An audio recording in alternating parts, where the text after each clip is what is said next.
C'est quoi un Gdolador? Je traduis, c'est grand de la génération. Et ça veut dire quoi, Gdolador?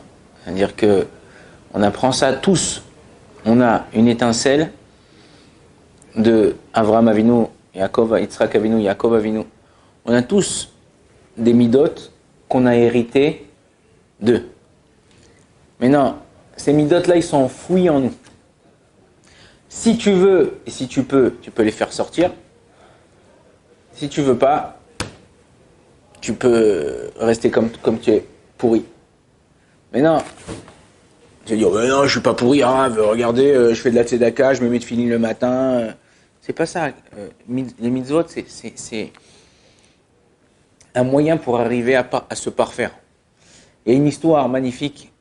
Vous savez que après la Shoah, il y a beaucoup des enfants, des orphelins, des veufs qui sont venus en Israël. Il y a un rav qui s'appelle le Rav Kahneman.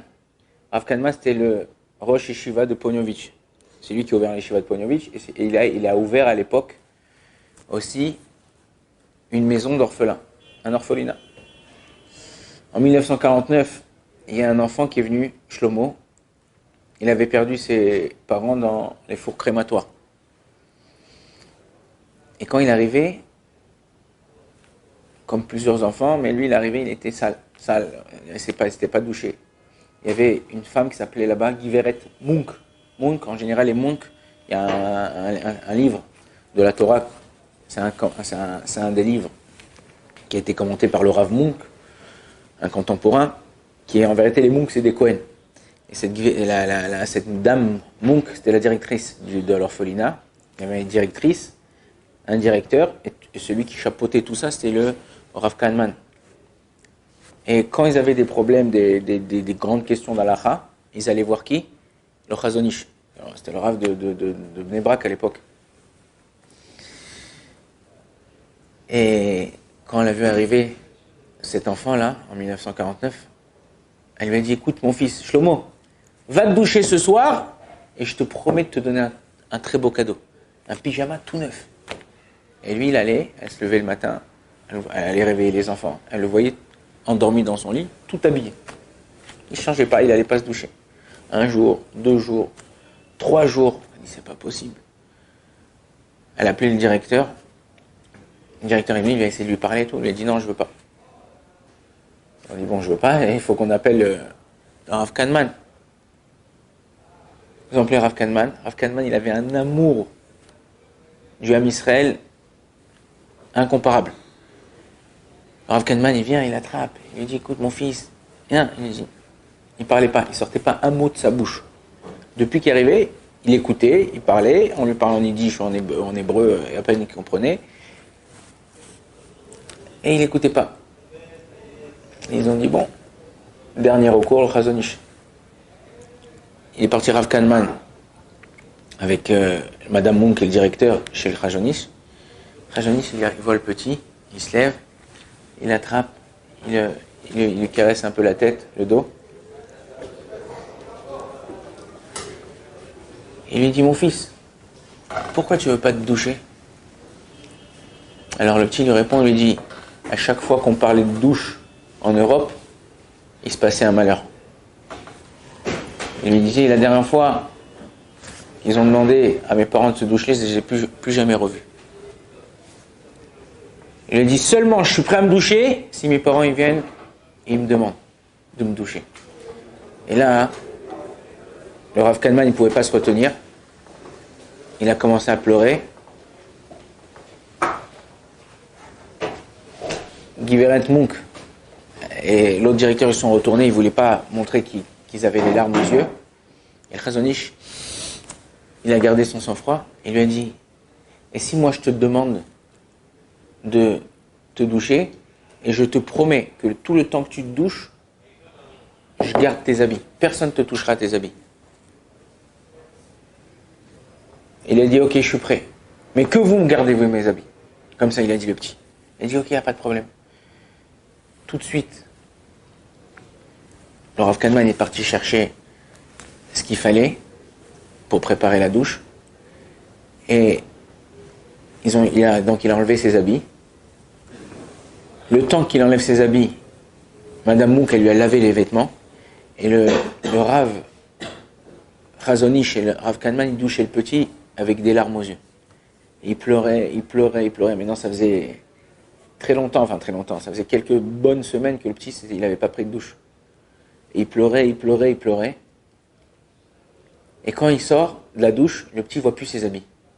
Le Razonish lui dit, t'inquiète pas, tes habits sont là, tu vois la corde, ils sont en train de sécher. On vient de te les laver.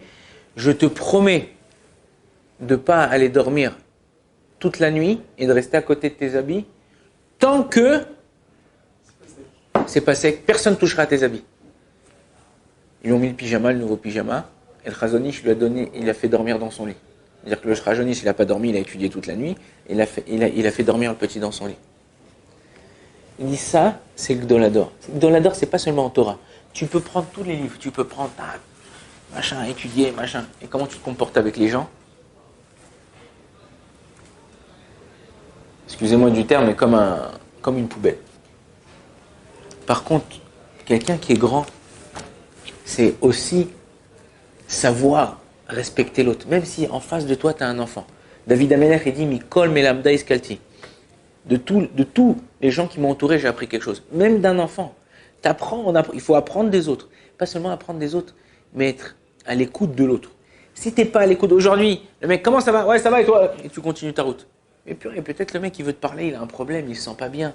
Il a passé une sale nuit, il a eu quelqu'un au téléphone, on lui a lancé une mauvaise nouvelle. Il te dit bonjour, il attend que tu lui poses la question comment ça va et toi tu te barres. Notre but à nous, c'est essayer de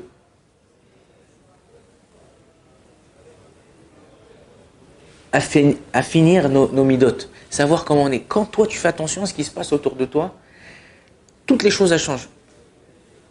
À Tel Aviv, il y a plusieurs shkounotes. Il y a des shkounotes, à l'époque il y avait même plusieurs quartiers, il y a même des quartiers religieux.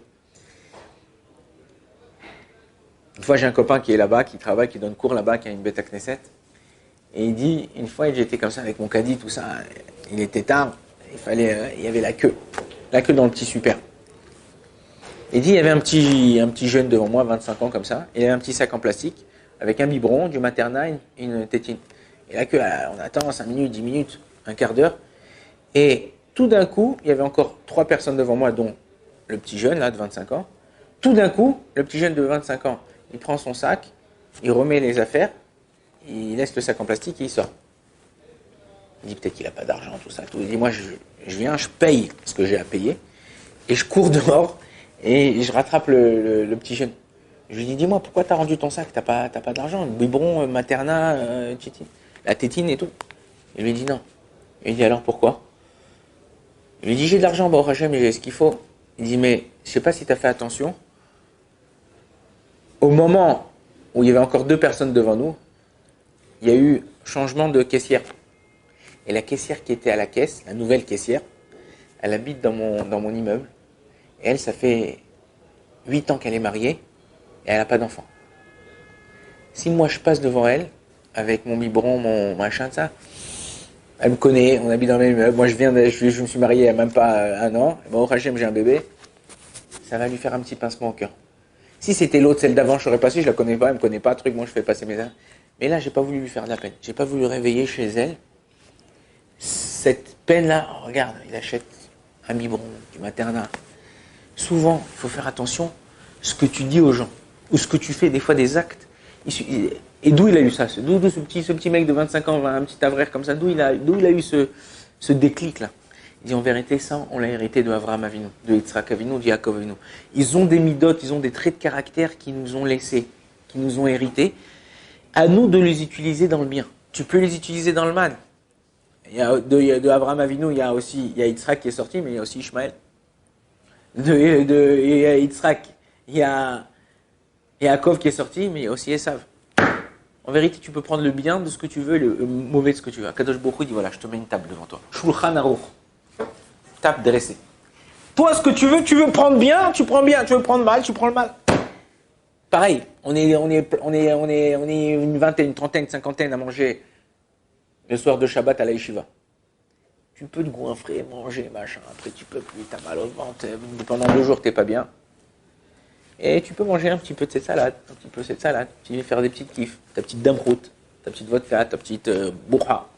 Tu te fais un petit kiff, Après, t'es bien, bon, Hachem, j'ai kiffé, je vais monter, ça. Le Rav Yitzhak Yosef, le fils du Rav Vadia Yosef, il nous a dit une fois, je fais attention au Shabbat de ne pas manger certaines choses. On lui a dit pourquoi?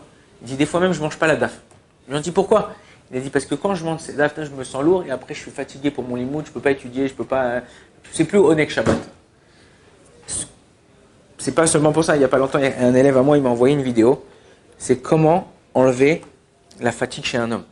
Tu es fatigué, tu te lèves le matin, t'as pas envie de te lever, t'as les yeux qui sont collés et tout.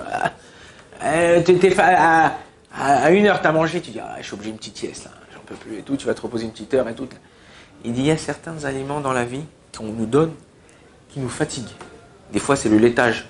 Il dit comment faire? Mange normalement et remarque après ce que tu as mangé, comment tu te sens. Si tu sens qu'après tu as mangé certaines choses, tu es fatigué, enlève-les de ton alimentation.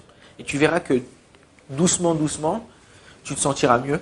Ton corps, le sang, la fatigue c'est quoi? C'est quand ton sang, il circule moins vite ou il circule vite, mais il va, qu'en général, il y a le sang, il ne circule pas tout, même dans la tête.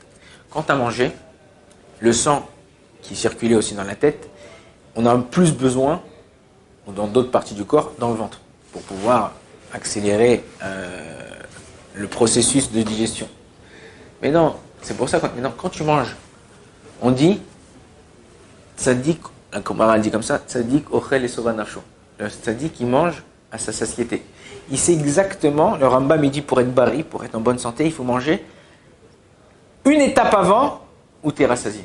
C'est-à-dire tu t'arrêtes, une étape avant où tu es rassasié. Il dit, un homme qui mange toujours comme ça, il se sentira toujours au top.